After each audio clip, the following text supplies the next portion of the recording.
It is very important to properly assess the 13 cards you were dealt, the strength of your hand. We saw in the last lesson that trumps win tricks. So do high cards. Aces normally win tricks. Kings usually do. Queens are important too.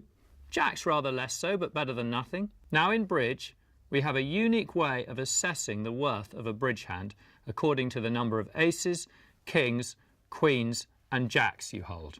It's called the high card point count, and it was invented back in 1915 and popularised by a man called Milton Work.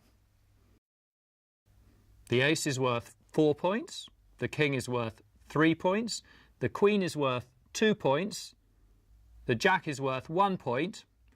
You don't get points for cards below that, but a 10 is worth more than a 2.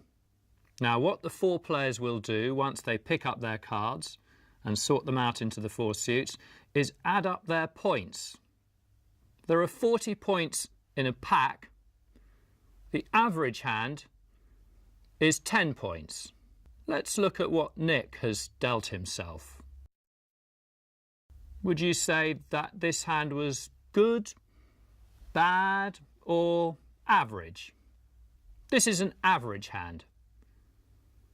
Using the high card point system, we count 4, 3, 2 and 1 point for a total of 10 points, an average hand. Adding up the face cards to arrive at a points total, something you're going to be doing a lot of in bridge. Here are a couple more hands to get you into practice. Well, this one's got 4 points in spades, 2 in hearts, 4 in diamonds and 6 in clubs. 16 points. That's a strong hand. Now this one, nothing in spades, 2 points in hearts, 1 in each of diamonds and clubs, just 4 points. That's a pretty weak hand. There's much more to hand evaluation, however, than mere point counting. Let's have a look at another hand. Tell me how you would assess the merit of this hand. Now the point count is pretty ordinary. 7 points. 2 in spades, 4 in hearts and 1 in diamonds. 10 is the average number, so in terms of its point count, this is a below average hand. But what do you notice about its shape? The distribution of the cards is potentially very powerful.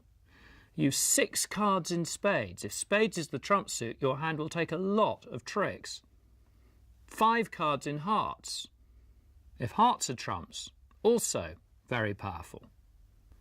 And of great interest as well is the complete absence of clubs.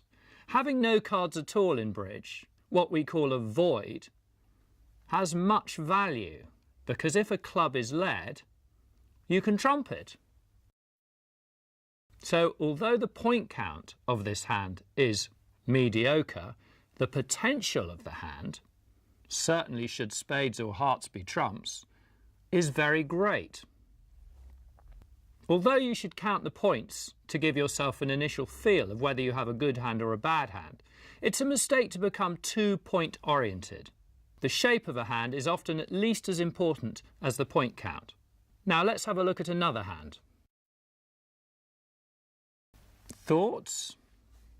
Well, this is a good hand, a really nice hand. Let's count up the points together. Well, we've got 6 points in spades, ace and the queen, 3 points in hearts, the king, 7 points in diamonds, the ace and the king, and 3 in clubs. That adds up to 19 points.